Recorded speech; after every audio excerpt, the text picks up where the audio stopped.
hey, good afternoon, good morning, everybody. It's still morning for me and Drea, but it's afternoon, I guess, in some of the other parts of the country. Welcome to Rebel News Daily Live Stream. It's normally co-hosted by David Menzies and somebody else, but it's a girls' show today because David Menzies is on a very special assignment today, covering a protest in support of Jordan Peterson. I believe the protest is at the College of Psychologists of Ontario office. Correct me if I'm wrong there, people in the studio. I really should know more about this since I deployed him there. But this is a great way for us to talk about the news of the day, unscripted, I think you can tell. And I'm joined today by my co-host, Drea Humphrey. Drea, how's it going? It's going good. Hi, everybody. And I'm really excited to see David's coverage of that. I was like, oh, I wish I was there. So Yeah, I think it's going to be a pretty good turnout. I think so too. We're going to have David whenever he's available, and we're sort of flying by the seat of our pants here, at least I am. Me too. That he's going to jump on and do a quick live hit with us if he can, to let us know how many people are there. It looks like it's already a frisky event. Lots of cops there. This is video footage from our Lincoln J, who's a reporter and videographer for us. He's out there with David. And for those people who don't know, Jordan Peterson, I think the most preeminent thinker and speaker and author in the Anglosphere. I think on some days he's outsold by the Bible, but not on all days. Should tell you just how popular he is, you know, multiple millions of YouTube subscribers, people, his speaking tours sell out, his books are always bestsellers, because he encourages free thought and free expression, and he advocates for academic independence, personal autonomy, and he's against compelled speech. That's sort of how he rose to prominence. He's always been, I think, a good doctor and a good professor, and he's always been helping people. And his books and his programs, like some of his, his personal development programs, they've always been good. But he rose to prominence in 2017 for his opposition to the compelled speech provisions in Bill C-16, which was revisions to the Human Rights Code that would basically criminalize misgendering. Oh, bless you, Drea. I was wondering why they cut I was wondering why they cut directly to me, because sometimes Tamara has to cough and then they kind of seem like she's having some sort of medical thing right now. So anyways, Jordan Peterson has now come under fire because the College of Psychologists of Ontario, who have the ability to pull his license, want him to subject himself to re-education in some sort of struggle session because they don't like his tweets. And these complaints are coming from people who are not his patients. These are busybodies who don't like his politics, despite the fact that he has probably helped millions of people through his books. And just the fact that you don't feel crazy when somebody important like Jordan Peterson is saying some of the things that you're feeling too, even though the TV is telling you that you're wrong to feel those things. So he's helped millions of people, but because his politics are wrong, the College of Psychologists of Ontario want him to be re-educated, and they want to subject him to social media training. Jordan Peterson's really good at social media. He doesn't need training from a bunch of marks, by the way.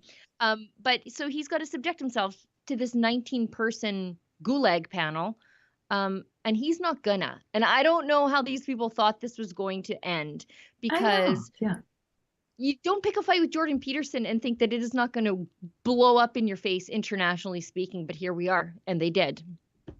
Yeah, no surprise. And you hit it on the nail with, I would say, why he's such a threat, which is that he makes the silent majority realize they're not crazy. And you have to shut that down real quick, apparently, these days. So, but it's not going to go well. He's not going to go without a fight. And we're helping people fight too. You actually launched that campaign, if you want to tell people about it. Thank you for reminding me to self-promote.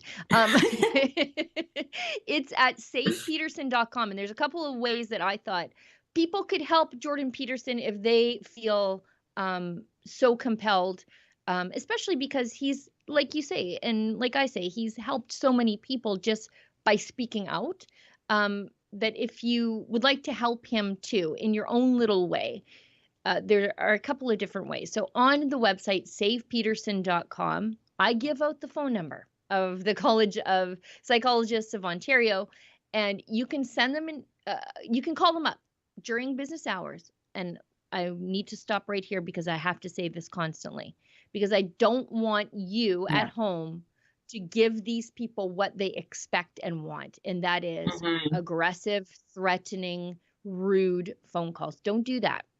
Because then they'll say, see, Jordan Peterson, you whipped up a mob of crazy people to attack us. And there's another reason why you need to be re-educated.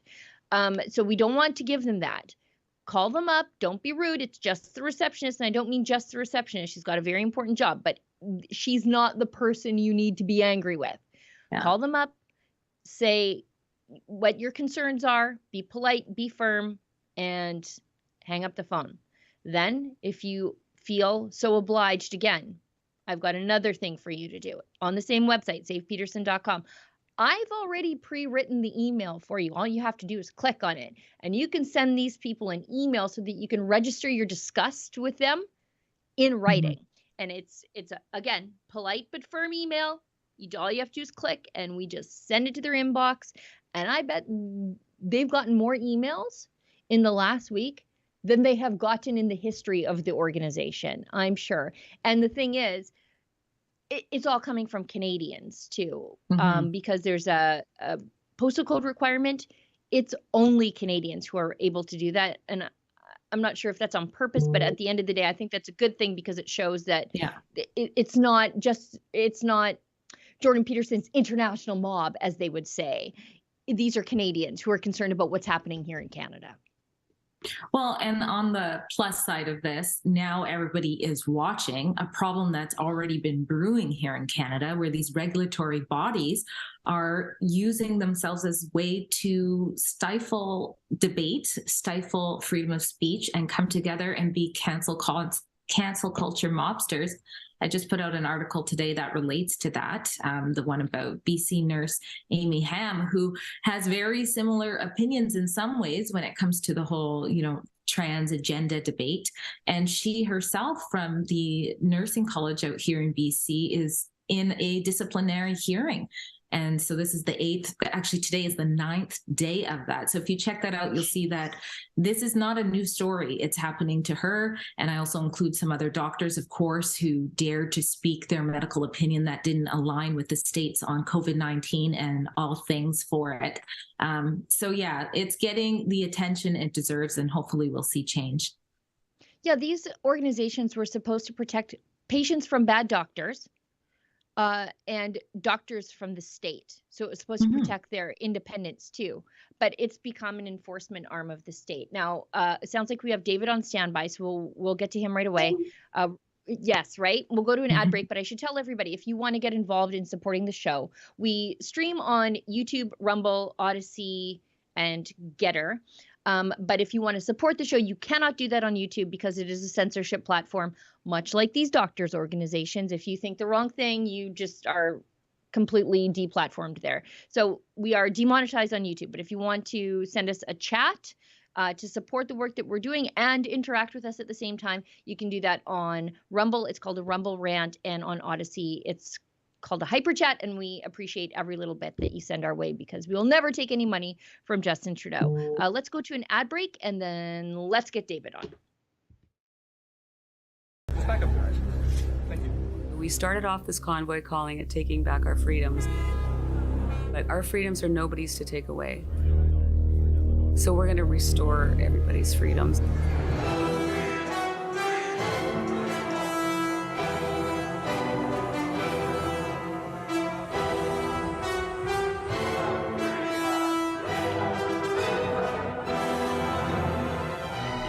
People came here wanting to only do a day, and the word with all the truckers is they're now staying for many days. Like a lot of people now are planning on days and days in Ottawa. So we are here to end the mandat.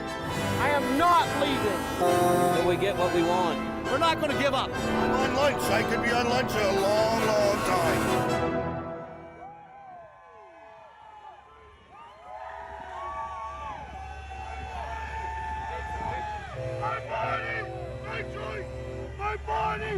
my choice, especially the choice for my.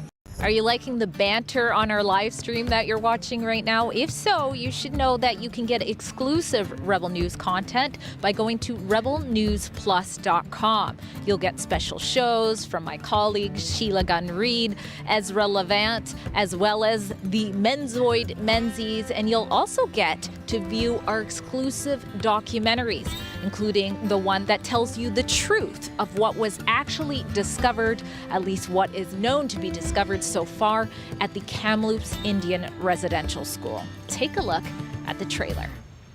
Well, the remains of 215 children have been found in a mass grave in Canada. Many of you know that just over a year ago, the discovery of the remains of 215 children was found at the Kamloops Indian Residential School at the Tecumseh First Nation. But what if I were to show you that what I just said wasn't true, and that in fact, a year later, not a single body has been found? This mass grave is a painful reminder of the genocide. Canada's leaders aren't condemning the burning of churches. No, they're endorsing the burning of churches. A juvenile rib bone that surfaced in the same area. You'd be surprised the number of people who say, you know, I'm a doctor, I'm a paramedic. This is definitely a human bone, and it's definitely not. Looks like the chief. It is. Could be.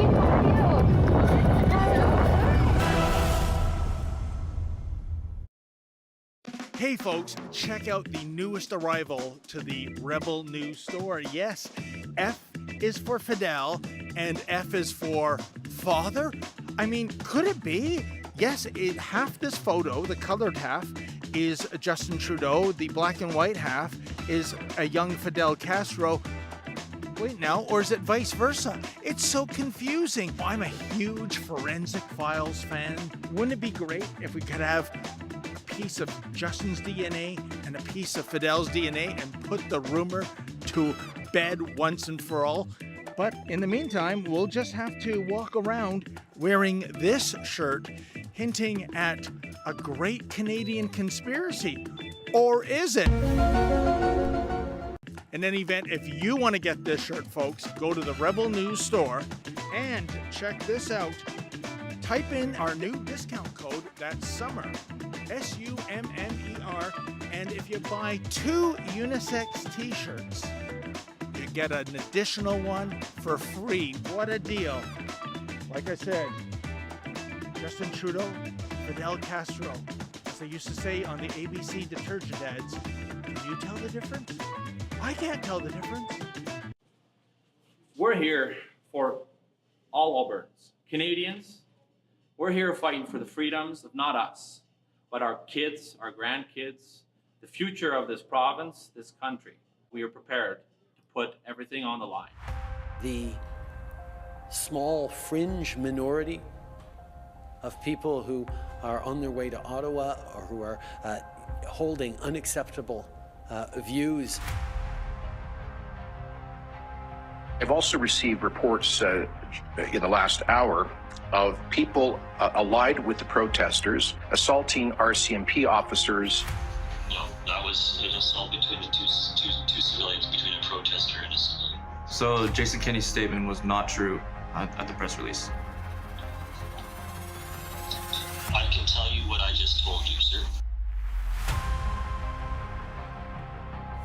They have just blocked the border here in Coutts, Alberta to Sweetgrass, Montana.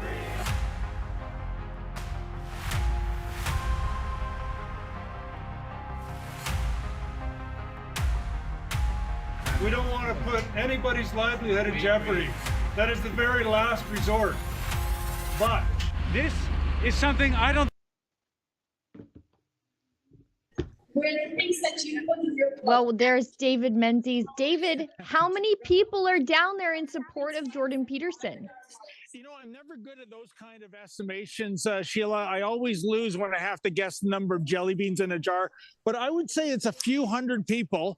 And they are here on Eglinton Avenue, which, of course, is in, I think, year 1,500 of a construction disaster for the Eglinton LRT crosstown. I have a bet going, by the way, Sheila. What's going to happen first? They're going to finish the LRT, or the Leafs are going to win the Stanley Cup? The worst thing I can say is the Leafs might win the cup. But I guess what we have going here is psychological warfare. We have Canadians who really care about freedom of speech and all the other rights and freedoms that follow from freedom of speech, assembling here and taking a stand against the College of Psychologists of Ontario. As you know, they are on a political witch hunt. There's no other way to explain it, Sheila and Andrea, against Dr. Peterson. They want to censure him. They want to reprogram him, not because he did something inappropriate to a former or current patient. Oh, no. It's because they don't like the views he is transmitting via social media. In other words, too right of center for their taste. Now, what are the people telling you? Like, I know how we feel about this censorship, but what are the people saying? They're outraged. One of the people here is, and he just finished his speech, is Maxime Bernier, the head of the People's Party of Canada. And they see this for what it is. It is yet another attack on freedom of speech. And Sheila and Andrea, I can tell you, beginning with this, what we see with the College of Psychologists, and following up in the months ahead, the passage of Bill C-11, is 2023 the official year of censorship? That's what it feels like to me. And by the way, I can tell you, I don't see any of the mainstream media, aside from our good friend Joe Wormington with the Toronto Sun, CBC, CTV, Global News, Rachel Gilmore, they're all absent. They are not carrying this story because, again, it goes against the narrative. And also in 2023 being the year of censorship, all those news entities I just mentioned, they're benefiting in the hundreds of millions. In the CBC's case, and towards over $1 billion. They bought off the mainstream media, and now for people like us, the independent press, they're gunning for us. Trudeau used the carrot the last couple of years. Now he's brought out his stick. Yeah, it's fascinating that we don't see somebody like Rachel Gilmore down there, because she won't shut up about Jordan Peterson and his social media wrongs and his crimes on Twitter. You'd think she would be down there to see for herself why anybody in their right mind would support this man, but that might be too much like work. Well, you know what? And yeah, it's too bad because maybe she could get some free psychological advice. Lord knows she needs it. But, you know, ladies, if I can go back to earlier this month when Jordan Peterson first raised the issue that he's undergoing right now, I'll read you his Twitter quotes verbatim. Quote, breaking, the Ontario College of Psychologists has demanded that I submit myself to mandatory social media communication retraining with our experts for, among other crimes, retweeting Pierre Poilievre and criticizing Justin Trudeau and his political allies. I am to take a course of such training with reports documenting my progress or face an in-person tribunal and suspension of my right to operate as a licensed clinical psychologist. About a dozen people from all over the world submitted complaints about my public statements on Twitter and Rogan over a 4-year period. Out of the 15 million who follow me on social media, claiming that I had harmed people, not them, with my views, end quote. So that's the issue, ladies. You know, anonymous social media users took offense to Dr. Peterson's social media postings, had nothing to do with any kind of clinical psychology, had nothing to do with any kind of offensive behavior allegedly against a former or current patient. And the Ontario College of Psychologists says, well, that's good enough for us. And as you know, I beg you, there are plenty of left-leaning psychologists that are tweeting every day the college is not going after them, and nor would we want them to, right? We believe in freedom of speech. Doesn't look like the college does. Dre, go ahead.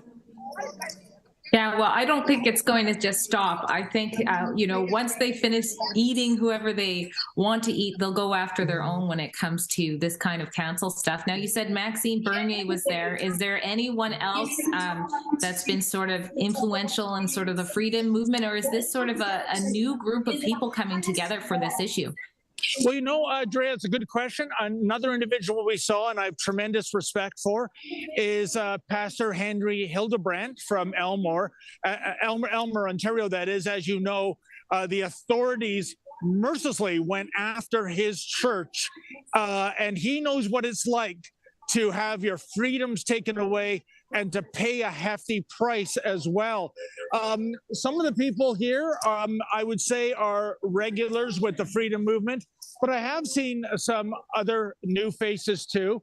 And, plenty of automobiles and trucks going by, honking their horns. A few F. Trudeau flags in the crowd. Oh, I know. I think Aaron O'Toole might need some psychiatric help. He's probably in a fetal position right now seeing those flags. But everyone from all walks of life here, they're all on the side of pro-freedom of speech.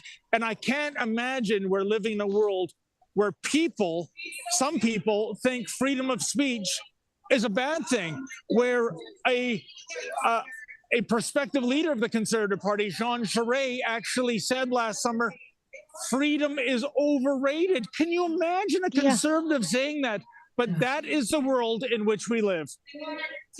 I can't imagine a conservative saying that, because I don't think Jean Charest is a conservative. So I don't have to imagine those things.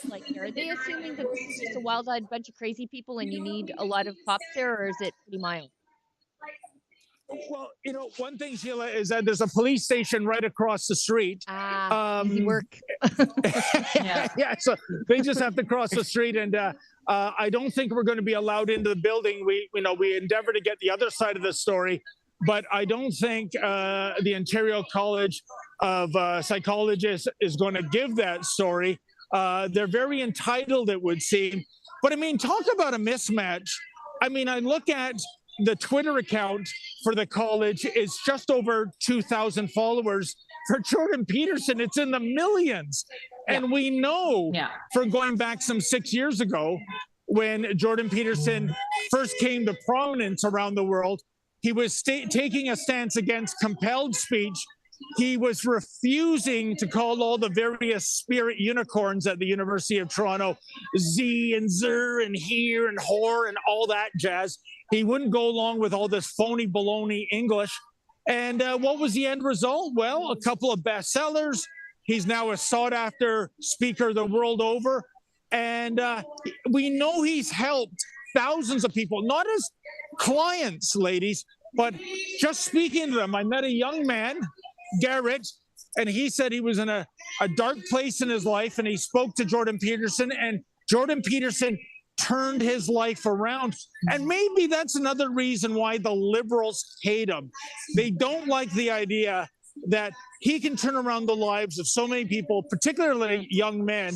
They want everybody reliant on the nanny state. They want everyone reliant on orders from the WHO and the WEF and so on and so forth. Maybe that's a piece of the puzzle. Yeah. Well, and sorry, go ahead. I'll shut up.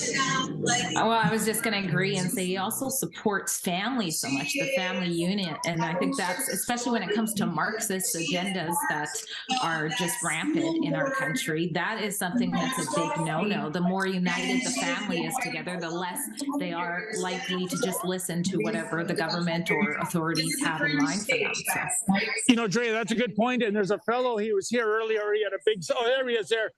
Faith, family, and country, says his sign. Gee, I think that guy might be held up on hate speech charges. I mean, family and faith together and being a patriot for your country? We can't have that, can we? Yeah, and we should not underestimate the sheer number of people that Jordan Peterson has helped, because it's not just the fatherless, it's young men struggling in a world where they are told that their masculinity, the chivalry, the desire to have a family and take care of that family and to sort of shelter the women and children around you, they're being told that that's toxic. And it also helps moms like me who have a young man who's trying to navigate that world, communicate with him in a way that I don't understand because I'm not a young man. And so I don't think we can underestimate the sheer number of people around the world that Jordan Peterson has helped just by speaking up and using his voice. And that's why these nannies want to shut him up, because this one man is a force for undermining their entire anti-male, anti-family agenda. No, you're right. A male holding a door open for a lady, that might be considered in some circles toxic masculinity when it's actually chivalry. And I also think that women are a victim of the woke cancel culture mob, ladies. I mean, let's face it. Look what's happened in the last few years. You have so-called trans individuals. And I'm not talking about somebody taking hormones and getting their male genitalia sliced and diced surgically. I'm talking about a dude, a 300-pound bearded male that says, I'm a chick, and then you can compete in female sports. Even worse, you can go to a federal penitentiary for women in Canada just for saying that, literally putting the fox in the henhouse. So this is an attack, I think, on young men, on women, and the family. The left, the far left, consider all of this repugnant. And I really think, you mentioned the M word, Sheila, Marxism. I think that's what this is all about. I think if you look at Marxism, one of the tenets is to tear down existing society, build it up in a Marxist utopia, which never happens, of course. Just go to Venezuela, North Korea, Cuba, you name it. And I mean, if I told you, Dre and I were having this conversation the other day online, 10 years ago, even 5 years ago, there would be a movement set afoot that you would not be able to identify the term woman, that you could not say woman. You had to say birthing person. You had to call breastfeeding chest feeding. You would have said that's preposterous, but that's the reality right here and now, whether it's a college like this one with the psychologist or going on a campus. It is like the tail, the lunatic fringe tail wagging the common sense dog. And I hope that pendulum swings back sooner rather than later. Yeah, I think they might have bitten off more than they can chew here. Another thing Jordan Peterson often talks about is that it's okay for women to be perfectly happy to be wives and mothers, that they don't have to pursue a career in which they will wake up one day, be 45, barren, childless, alone, eating takeout with a cat. He's because that's the feminist mantra, right? You can either have it all and half-ass everything, which is reality, or you can be perfectly happy to pursue a career and forget your own biological imperatives until such time as it piles up on you and there's no going back. He's also said it's okay for you to be a mom. That is a perfectly fine career vocation. And the feminists and these people at the Psychologists Association, they don't like that either, even though it is absolutely psychologically harmful to women to tell them that that's not okay. Well, Sheila and Drea, since you are a woman, or as I should say, you identify as woman, let me ask you, because this is baffling to me, where the hell is the feminist movement? I mean, women make up, assuming the planet is at 8 billion, so it's at least 4 billion souls on this planet are female, biological females. Why are we turning society upside down for people who, and let's face it, might be suffering from mental illness, who are clearly a biological male, but say, I identify as a woman, and that curries favor with the authorities, with the colleges, with the feminist movement? I thought being a feminist meant you were pro-woman. Can you explain this to me? think it all comes down to the labels. They are so powerful. Everybody is afraid of being called a transphobe or racist, even to the point that you're going to be quiet, like in Vancouver here, when the rape shelter was defunded by the government because they refused to let male-bodied individuals sleep with women who have been raped by male bodies in the same room. I mean, no one says boo about that. And you're right, the feminists are awfully quiet about their own safe spaces.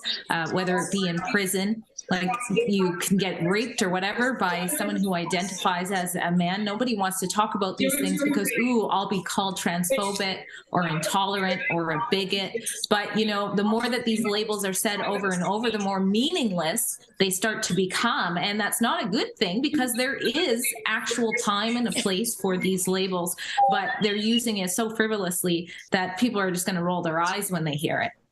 You know, Dre, I'm glad you reminded me about that insanity. I mean, imagine a women's shelter letting in a potential abuser. Again, welcoming the fox into the hen house. This is crazy. This is insane. And I think you're right. I think we all have to stop being worried about, you know, the repercussions. I mean, if we all stood up, and sure enough, a couple of people I asked if they want to come on camera, they said they would love to, but they said, Dave, I have a business and I'm worried if they identify me, they'll do a protest. I'm talking about the woke mob, the cancel culture adherents. And it's, to me, this is terrifying that in Canada in the 21st century, we're in this kind of situation where just espousing a common sense opinion might mean an economic death sentence or worse. Maybe everybody needs to be canceled once. Already canceled, can't happen again, and then we'll just move up from there. Yeah, indeed. Like a biblical flood that pours across social media. Look what they're doing though to Jordan Peterson.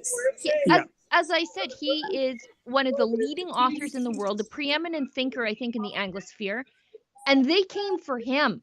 Imagine what we would do to somebody who doesn't have the platform support or money that Jordan Peterson has. They would absolutely destroy, smash somebody smaller, and they don't care. They think it's worth it. It's collateral damage. It's war on truth. And you know what, Sheila, that's a very good point. And we have to look ahead to the near future. How does this story play out? This College of Psychologists, they are much like the Halton District School Board in Burlington. They are now a laughing stock the world over. They're getting pilloried. You know, I talked about the numbers. They have like 2,000 Twitter followers. Jordan Peterson has millions. I mean, if I were them, I would start planning an exit strategy. I would say something like, you know what? Maybe we should stick to our bailiwick. Maybe we should be a governing body that looks over our members for any kind of alleged misconduct, sexual or otherwise. Maybe if you have a political opinion, left, right, or center, that's okay for our members. That would be my way of surrendering with a little bit of dignity and grace. But given how entitled these quacks are, I wouldn't be surprised if they fight this to the bitter end. But like I said earlier, Jordan Peterson, you picked the wrong Godzilla when it comes to bending the knee. Yeah. Like these are the kind of psychologists that I imagine are out there measuring people's skulls for bumps to see if they can determine their personalities. Anyways, I'll be quiet. Dre, go ahead.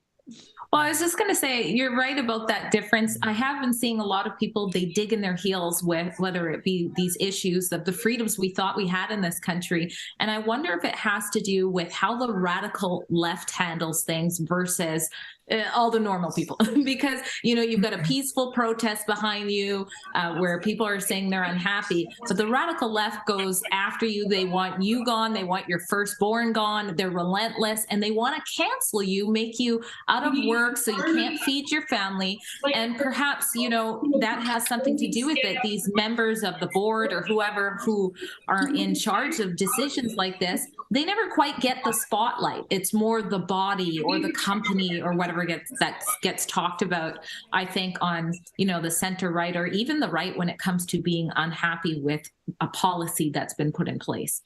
Well, Drea, I think the left has to do some internal healing. I mean, this Liberal Party of Canada, it doesn't even resemble, say, the Liberal Party of Canada when Jean Chrétien was prime minister, when you had classical liberals that believed in freedom of speech and freedom of expression. Those kind of liberals seem to be expunged from Justin Trudeau's Liberal Party. And, that's heartbreaking too. I mean, really, what is the difference right now between the Liberal Party of Canada and the NDP?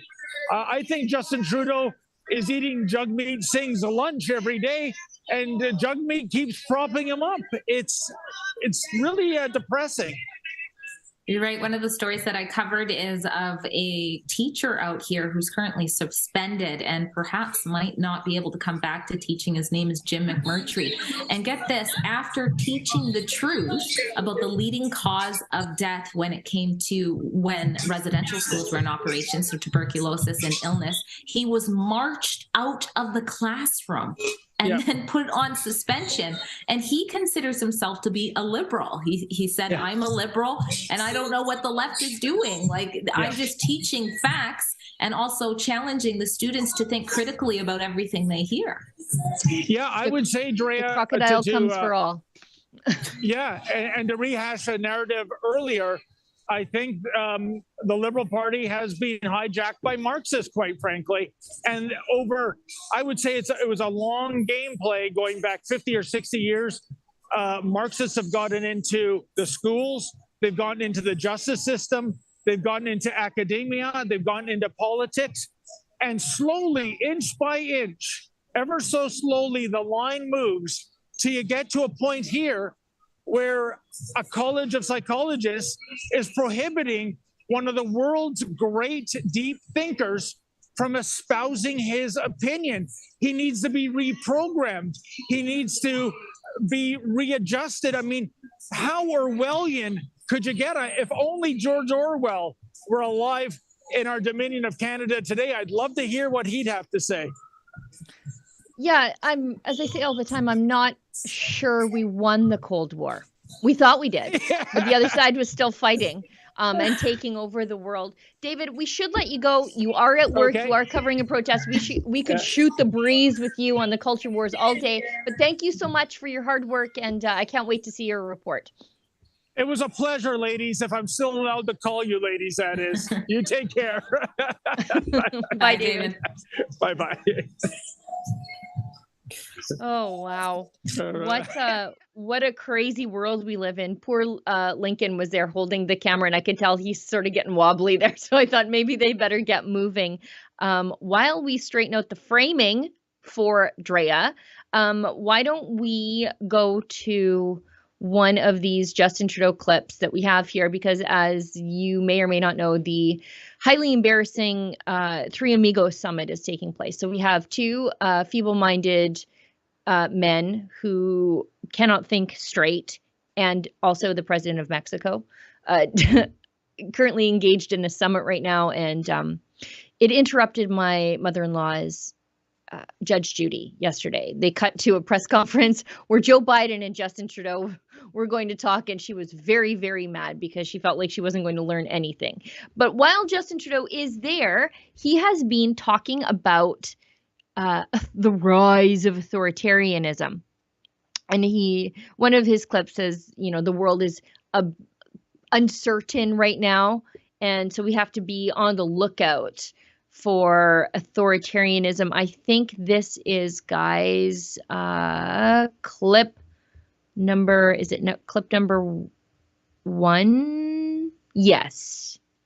Sorry. I think it's, yes. Clip number 1, Trudeau, please.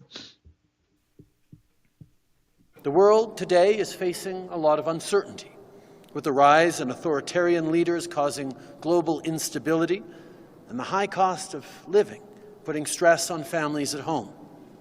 It's important that we come together as leaders and as friends to look at ways to make our economies more resilient. Is he like, Is he crazy? Like, first of all, the rise of authoritarianism. Okay, Mr. Emergencies Act. Then he talks about the high cost of living. And I'm like, okay, Mr. Overspending causing hyperinflation plus a carbon tax. And then that we all have to come together. And I'm like, you just spent 3 years keeping us apart and banning us from visiting to see our families. Like, are we hard of remembering? I don't have dementia. Does he? Joe Biden does. But does Trudeau? Is it contagious like that? Well, I think the drama teacher is brilliant at the words that come out of his mouth. The question is, why is he saying it? But I guess after this, the only two things we have in common is being Black and believing that there is a rise in authoritarianism in countries like Canada. You know, it's a clown world. When you think of, if you were to pick a country that has become more authoritarian, it would be Canada, from where we were, let's say 3 years ago to now. So what country is he trying to aim this at? We saw that he never takes a hard stance when it comes to China. I mean, look at everything that's happened to the Muslim Uyghurs or the Falun Gong or anything like that. He doesn't talk about that. Hong Kong, even with what's happening in Iran, it took him forever to speak out about that. So my question is, who exactly is he aiming this fake speech at? Yeah, I think maybe Mexicans. I'm not sure, because even Americans are looking upon Canada with horror.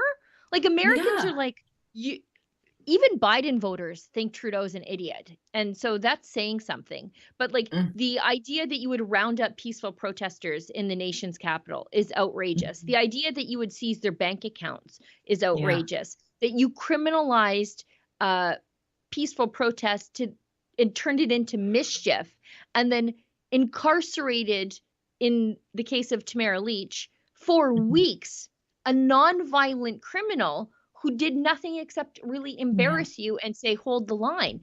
It's fascinating, the stuff that he can get away with. And like the CBC's like, yeah, good job, Trudeau. Yeah, you're fighting authoritarianism. Like, there's no criticism from the mainstream media on this whatsoever.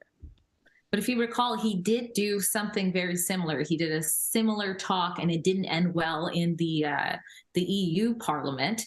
And there were some MEPs that were not having it. You know, they went up. I think Christine Anderson was one of them, and was like, basically, why are you here? And don't talk about freedoms. You know what I mean? And so he got away with it. Maybe he's just been saving this speech for when he could say it without that backlash. Yeah, let's move on. We have so many clips of Trudeau just saying I know, when stuff. I saw that, I was like, really, it's too early to watch this much Trudeau. Thanks. And yeah, because you're an hour earlier than me even. It's before lunch, and so that'll turn you off your macaroni and cheese pretty fast. But it's all just the same stuff. It's all the same stuff. Trudeau saying we have to be careful about authoritarianism because he's jumping on the like Putin Ukraine war bandwagon. I think maybe that's who he's talking about. Yeah, you're right. That is. Without being like, oh, what's this? What's this, me in the mirror? That I like, like if Putin arrested peaceful protesters in Moscow, Trudeau would be one of the first people to jump up and say, oh my goodness, you have to allow for peaceful demonstrations against the regime.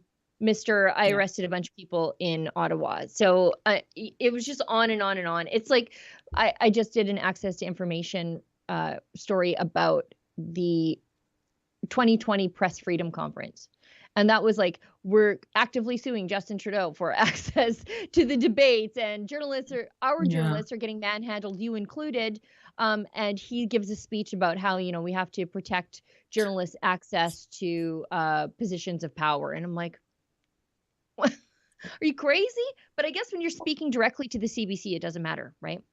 Well, and we just got at a period where, rights and freedoms didn't matter as well. And then he goes and starts talking about it all of a sudden, like he wasn't squashing them the whole time. Yeah, we should find out who was in charge during those times, Justin Trudeau. We should really hold that guy accountable. Let's move on to Premier Daniel Smith. Let's jump over some of this Trudeau stuff, and then we'll go to Poilievre because that's in the headline of the YouTube video, and I'll get emails if we don't get to that. So let's Premier Daniel Smith, speaking of fighting with the feds and authoritarianism from the feds, she's standing up to the federal gun grab on hunters and farmers because, most of the firearms community said the handgun ban doesn't, well, not most of them said that, but there were some people, let me preface that, some people in the firearms community who said, I don't have a handgun, I don't have an RPAL, the handgun ban doesn't bother me because I don't use it for hunting. And people like me are like, just wait, they're coming for you next. Yeah. So you should fight in the first ditch, not the last, even though it doesn't affect you. And here they are now, banning the majority of the hunting rifles in this country. So, but Danielle Smith is having none of it. Let's throw to that clip, please. It's one more tool as in us pushing back against Ottawa. I think we've got lots of tools at our disposal. I'm just disappointed with the federal government that they've said that they didn't want to fight, and yet they're continuing to make announcements without consulting with us. They came through with changes to the firearms legislation that wasn't supposed to include hunters and sports shooters until the last minute when it did. Now, what I will say about Danielle Smith, and I said this with my friend Chris Sims, who's on the Gun Show tonight, behind the paywall. So far, so good with Danielle Smith. I am ready and willing to be disappointed because she's a politician. But she is doing something other than a strongly worded letter. She advised the police here that we are not going to enforce Trudeau's gun ban, as in you are not going to be sending RCMP officers to kick in the doors of firearms owners to ask them if they have guns there, firearms, long guns, that were never registered, so you don't even know if they exist, that are now prohib. So she said, we're not doing that. And Saskatchewan said, yeah, us too. And then Yukon said, that's a heck of an idea. Let's also do that. So she's doing more than just the strongly worded letters of Jason Kenney. Yeah. Well, and RCMP officers, they know where the real problem is in gun crimes. It's not the law-abiding citizens, the hunters.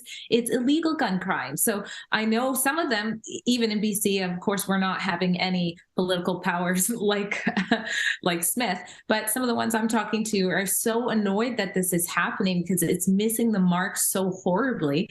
And then they have gang violence to deal with out here, and no one's talking about the real issue. So yeah, kudos to her. And like you said, it's a politician, so hold your breath, but God bless her. May she keep going at God's speed. Yeah, and I think she's having a bit of the DeSantis effect where she's willing to stand up and do the unpopular thing so that maybe the less courageous provinces say, you know what? She went out first. Let's just jump in her tracks and do the exact same thing. And so somebody has to be first.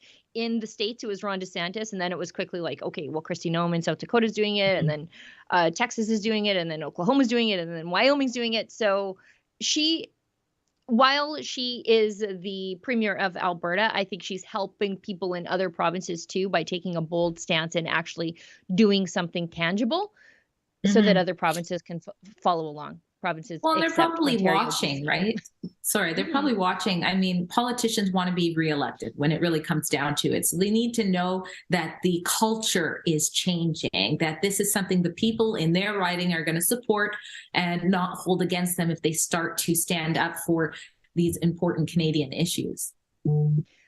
Now, this I think is a good segue into comments from Pierre Poilievre, because the same way illegal guns are getting into our country, they're not by and large, unless they're stolen from law-abiding firearms owners, which makes the law-abiding firearm owners the victims of the crime. And we normally don't blame the victim, except in gun legislation. The guns are getting into the country the same way illegal people are getting into the country. And that is across the increasingly porous border that if they dealt with the border, it would help the good people in Toronto deal with their violent crime issue, because that's how guns are getting across into the hands of the people who terrorize, frankly, minority neighborhoods. But they say that's not systemic racism. I'm like, close the border so you can help the people in minority neighborhoods live a safer life, but they don't do that. But anyways, let's go to Pierre Poilievre's comments on illegal refugees, please. Oh, it's an article. Can you throw it up? I think it's a video. Is it a video too? I think we listed it as article, but I watched a video of it. So yeah. It's on CTV. I'm watching it. Here we go. Should renegotiate the third country agreement in order to close Roxham Road. I understand why desperate people are trying to cross there. Our system is now so slow and so broken that there are 2.1 million people waiting, including over 1 million that have been waiting beyond the government's own determined timeframes. That is the fault of Justin Trudeau. And if we could fix that problem, then people wouldn't be so desperate to cross at a point that is not a legal point of entry. So it is not legal, if I could, it is not legal to cross there. That is a reality. It is not legal to cross at that point. And we need to fix the system so that people come here through the normal points of entry. And that is a two-step process. Renegotiate the deal with the Americans and speed up the processing of immigration generally. I want to know why they're not cracking down. Do we have any audio? I don't have audio for Drea, but do we have, I want to know why they're not cracking down on the human traffickers in upstate New York. I want to talk to the New York governor and say, hi, you have people taking migrants in taxis to the border. I'm informed that's illegal human trafficking. It's what the coyotes do in Mexico. Why aren't those people arrested? Instead, they are allowed to advertise what they're doing on the side of their cab. It says Roxham Road right on the side of the cab. So when you get to upstate New York, you know that's the cab I jump in to traffic myself to Canada.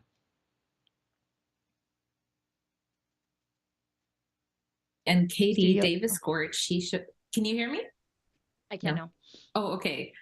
Katie Davis Court did some really good work at the border too. And she had said that in the US, of course, she had said that most of the kids coming through aren't even with their parents. So you're right. What is going on? I love how Pierre Poilievre, he's like, stop.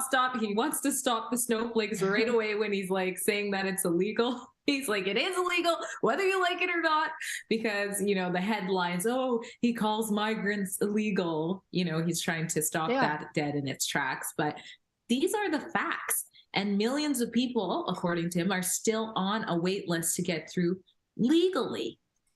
It's just not fair on all levels. I'm pretty sure you can't say that Pierre Poilievre is anti-refugee or anti-immigrant. His wife is Venezuelan. No. He's pro-orderly immigration and not collapsing the system by not putting up a fence at Roxham Road. I am reliably informed, again, that the feds know how to get a fence and put one up. Just like that, like what they did to downtown Ottawa. They had fences up all over the place there. It looked like a prison yard. Great. Hire that company. Get them to put up a fence at Roxham Road. Please, at least just to slow it down so that fences you can are catch up. racist. You should know that by now. Right. Unless they surround Justin Trudeau's house. Or pastors' houses in Alberta. Or pastors' churches in Alberta. Churches. Then it's fine.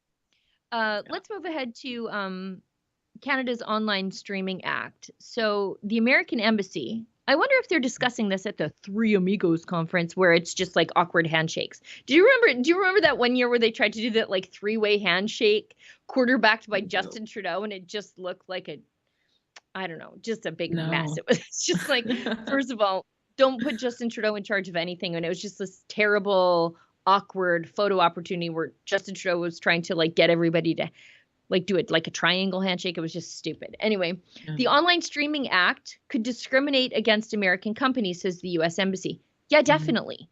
Because it downranks. It discriminates against Canadian companies too, like us. But what it does is they use Canadian content as the excuse for doing this. So that's one of the reasons they say we need this, is because we need to force social media companies to promote Canadian content and put Canadian content in front of the eyeballs of Canadians. If I wanted to do that, I would watch CBC, but it's unwatchable. So I go to YouTube and Netflix and Crave. But it would downrank us too, because the same mechanism that they use to uprank CBC and downrank Fox would also downrank us two because of wrongthink. Well, and we've all seen it before. You watch something you like and you get shown it over and over. So it affects the algorithms. If everybody is getting this skewed version of what comes out of Canada, it almost looks as though that's what the people want. That's what the people like. And so they get more of it. So by promoting global news, then you're going to get more of CBC, whereas it could have been the other way around. If you're watching Fox, you'll probably eventually stumble upon Rebel News, depending on what you're searching. So it's so bad to the point that even YouTube, the censor gods at YouTube, they've spoken out. They've said the same thing, that it might affect their algorithms. So a lot of people are talking about this. That article, I think it talks about how this could be an issue with trades. And, you know, I don't really know, I can't remember the term that they use, but perhaps there could be, what is it called? Like when they file something, a complaint or something against Canada about this? A trade dispute. Thank you. Yeah, dispute. So bring it on. Yeah. Dispute away. You know what? Yeah, I'm cheering for the Americans here. Yeah. Dispute us, please. But Yeah, apparently US it trade happened representative. before. Under Chrétien, it happened before, and we sort of lost when it had to do with magazines, the U.S. magazines and Canada magazines, and how they would be split, or newspapers, sorry. So I don't know, maybe that's a campaign right there. Please dispute us. We welcome it. It's bad when Justin Trudeau is so censorious that I'm cheering for TikTok and Google. Like, that's where I am right now. I'm on the side of TikTok and Google. That's what Justin Trudeau has done to me. Let's bump ahead to this last thing. This is the last thing in the YouTube headline. So I want to check all those boxes before I get emails. Protesters storming McGill University. It was a talk on sex versus gender, shutting it down. Trans rights advocates storm into a talk Tuesday afternoon at McGill University led by a speaker associated with a group, they say, and I like how they put like, okay, so these blue-haired weirdos are experts now. We need to take their descriptors of what people are, calling them notoriously transphobic and trans exclusionary. The talk was canceled shortly after it started. McGill's Center for Human, this is my favorite, because McGill's Center for Human Rights and Legal Pluralism hosted the event titled Sex versus Gender Identity Debate in the United Kingdom and the Divorce of LGB from T. It was led by McGill alumnus Robert Wintemute. What is fascinating to me is this was a debate on this issue where both sides could vigorously argue their opinion and people would be able to make their own minds up. But I guess the other side of the debate is so fragile that they know that their ideas are not going to stand up to scrutiny. So they had to make sure that no scrutiny was offered. And it's like the Center for Pluralism. It's the belief that there should be diverse and competing points of view in society. And they shut that down because that wasn't good enough. Because it's not good enough to just live your life and be left alone. They have to use the government to make you care about how they live their life. And that's the problem I have with all of this. What I love about the article is that what's his name? Wintermune. He says he has 37 years. Okay, I'm not even going to say it again. But he says he has 37 years of experience defending LGBT human rights. And so he says that this is just ludicrous that he promotes hate. But he says that he came to McGill to promote the message that women have human rights too, but they feel intimidated by the trans rights movement. So I have to thank the protesters for giving me firsthand experience of that intimidation. I love it. I mean, this screams Jordan Peterson to me, right? The whole scenario. And even his sort of witty comebacks to it. But he's absolutely right. He says it's absurd that they're coming there and saying that he spreads hate because he's just bringing discussions about things like women's safe spaces and male-bodied individuals in women's sports. These things that really shouldn't be controversial to discuss. I mean, we're all for equal rights. It's just what's the best way to do it? What's the appropriate way to do it to make sure that women aren't, being harmed in any way. Any discussion or criticism is seen as hate speech, he said. Yeah. The protesters held signs saying no debate, he noted, and many women around the world disagree. Okay, but what about the rest of us? Like, do we get a voice? I guess not. We don't have purple and blue hair. I guess. Like, it's just, where are the normals? Like, I think the attack on Jordan Peterson and this kind of stuff and the drag queen story hour and then drag kids pushes people who are like, you know what, I really don't care how people live their lives, to this is how we get a rain of fire from God and the whole face of the earth gets smited. Like this, it moves people from the center over to, it hardens their heart against all of this stuff because they overplay their hand. But that happens every single time. Yeah. Now, I think we're past the top of the hour, and I have a meeting to go into, a weekly meeting that I have to get into. So let's get to, we have 2 chats left, I think. Yeah. Yes. So maybe you want to handle those, Drea. Sure. The first is a donation of $10. Thank you so much, from Auricia. I hope I said that right. She says, what an open door with Jordan Peterson. Let the college call for the psychological assessment of Justin Trudeau for wrong thinking. This would be hailed as a positive step to freedom. The problem is the problem is the college is the enforcement arm of the Justin Trudeau government. So they're never going to examine him. They're also never going to examine all those psychologists who, unlike Jordan Peterson, called for lockdowns that would be psychologically harming to society, particularly young kids and vulnerable people suffering depression. There were plenty of psychologists who said, yeah, lock it all down. I'm a hypochondriac. Let me wear this mask everywhere. And as it turns out, those actions were psychologically damaging to people, but they will never be called on the carpet in front of these people because their politics line up with the people in charge, the 19 largely lady gulaggers. Anyway. And we got a $15 donation. Thank you, from Fraser McBurney. Says, poor Menzies, he looks so cold. He needs a nice hot toddy or at least a hot cup of coffee. Thank you for the reporting. Thank you for reporting the news. Thank you. You know, it's funny. I noticed that it was not all that cold looking for David Menzies. I'm like, for you. Where's the snow? I'm with McBurney. It looked pretty cold to me. I was like, where's the snow? I see green grass. It's January. I don't feel bad for David. I did feel bad for him when he was outside during the convoy. And likewise with Lincoln, he was outside every day. Like, morning till night. And Ezra never dresses for the weather. I don't mean to sound like his mom, but I'm like, why are you wearing a vest? Where's your jacket? He looks so cold. Like, I don't know.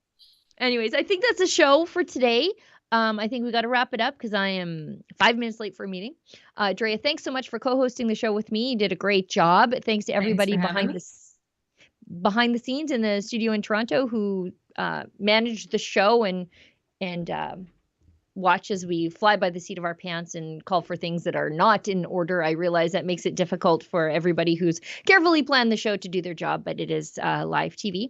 Thanks to everybody who pitched in a little bit to keep the lights on. Thanks to everybody who watches. The more you watch, the more we beat the YouTube algorithm and we end up in front of more eyeballs, and that helps us change hearts and minds and evangelize the good word of freedom. I think I'm back here tomorrow with David, who should be back in the studio and completely unthawed. So we'll see everybody tomorrow. And as David Menzies always says, stay sane. We're seeing the devastation of climate change and increasing costs of natural disasters. We're seeing democracy backslide globally and a rise in authoritarian leaders. We're seeing fears exploited, and young people, like those who attend this university, wondering what kind of world they're going to inherit. These are historic challenges before us.